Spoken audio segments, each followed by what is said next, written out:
तीसरा बाब। यरूशलेम में अबतरी और बदनज़मी। क्योंकि देखो, खुदावंद रब्बुल अफ़वाज यरूशलेम और यहूदा से सहारा और तकिया, रोटी का तमाम सहारा और पानी का तमाम तकिया दूर कर देगा। यानी बहादुर और साहिब जंग को, काजी और नबी को, फालगीर और कोहनसाल को, 50-50 के सरदारों और इज्जतदारों और सलाहकारों और होशियार कारीगरों और माहिर जादूगरों को, और मैं लड़कों को उनके सरदार बनाऊंगा और नन्हे बच्चे उन पर हुक्मरानी करेंगे। लोगों में से हर एक दूसरे पर और हर एक अपने हमसाए पर सितम करेगा, और बच्चे बूढ़ों की और रजील शरीफों की गुस्ताखी करेंगे। जब कोई आदमी अपने बाप के घर में अपने भाई का दामन पकड़कर कहे कि तू तो पोशाक वाला है, आ तू हमारा हाकिम हो और इस उजड़े देश पर काबिज हो जा, उस रोज वो बुलंद आवाज से कहेगा कि मुझसे इंतजाम नहीं होगा, क्योंकि मेरे घर में न रोटी है न कपड़ा। मुझे लोगों का हाकिम न बनाओ, क्योंकि यरूशलेम की बर्बादी हो गई और यहूदा गिर गया, इसलिए कि उनकी बोलचाल और चाल चलन खुदावंद के खिलाफ हैं कि उसकी जलाली आंखों को गजबनाक करे। उनके मुंह की सूरत उन पर गवाही देती है। वो अपने गुनाहों को सदूम की मानिंद जाहिर करते हैं और छुपाते नहीं। उनकी जानों पर वावेला है, क्योंकि वो आप अपने ऊपर बला लाते हैं। रास्तबाजों की बाबत कहो कि भला होगा, क्योंकि वो अपने कामों का फल खाएंगे। शरीरों पर वावेला है कि उनको बदी पेश आएगी, क्योंकि वो अपने हाथों का किया पाएंगे।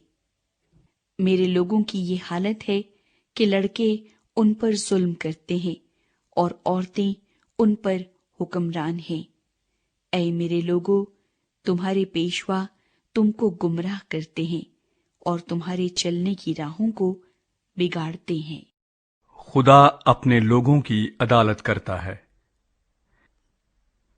खुदावंद खड़ा है कि मुकदमा लड़े और लोगों की अदालत करे। खुदावंद अपने लोगों के बुजुर्गों और उनके सरदारों की अदालत करने को आएगा। तुम ही हो जो ताकिस्तान चट कर गए हो और मस्कीनों की लूट तुम्हारे घरों में है। खुदावंद रब्बुल अफ़वाज फरमाता है कि इसके क्या मानी है कि तुम मेरे लोगों को दबाते और मस्कीनों के सर कुचलते हो। यरूशलेम की औरतों को इंतबाह। और खुदावंद फरमाता है, चूंकि सयून की बेटियां मुतकब्बर हैं और गर्दन कशी और शोख चश्मी से खरामा होती हैं और अपने पांव से नाज रफ्तारी करती और घुंघरू बजाती जाती हैं, इसलिए खुदावंद सयून की बेटियों के सर गंजे और यहोवा उनके बदन बेपर्दा कर देगा।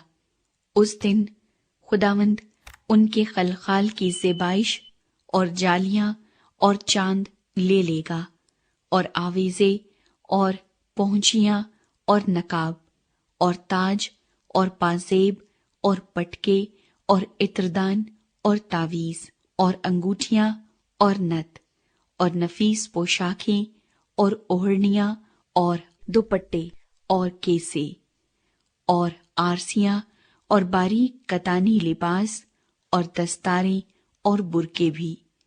और यूं होगा कि खुशबू के इव्ज सड़ाहट होगी और पटके के बदले रस्सी और गुंदे हुए बालों की जगह चुंदलापन और नफीस लिबास के इव्ज टाट और हुस्न के बदले दाग। तेरे बहादुर तहे तेग होंगे और तेरे पहलवान जंग में कत्ल होंगे। उसके फाटक मातम और नोहा करेंगे और वो उजाड़ होकर खाक पर बैठेगी। चौथा बाब। उस वक्त 7 औरतें एक मर्द को पकड़कर कहेंगी कि हम अपनी रोटी खाएंगी और अपने कपड़े पहनेंगी, तू हम सब से सिर्फ इतना कर कि हम तेरे नाम से कहलाएं, ताकि हमारी शर्मिंदगी मिटे। यरूशलेम बहाल किया जाएगा। तब खुदावंद की तरफ से रोएदगी खूबसूरत और शानदार होगी, और जमीन का फल उनके लिए जो बनी इसराइल में से बच निकले लजीज और खुशनुमा होगा। और यूं होगा कि जो कोई सयून में छुट जाएगा और जो कोई यरूशलेम में बाकी रहेगा, बल्कि हर एक जिसका नाम यरूशलेम के जिंदों में लिखा होगा, मुकद्दस कहलाएगा। जब खुदावंद सयून की बेटियों की गंदगी को दूर करेगा और यरूशलेम का खून रूह अदल और रूह सोजान के जरिए से धो डालेगा, तब खुदावंद फिर कोहे सयून के हर एक मकान पर और उसकी मजलिस गाहों पर दिन को बादल और धुआं और रात को रोशन शोला पैदा करेगा। तमाम जलाल पर एक साइबान होगा और एक खैमा होगा, जो दिन को गर्मी में सायेदार मकान और आंधी और झड़ी के वक्त आरामगाह और पनाह की जगह हो।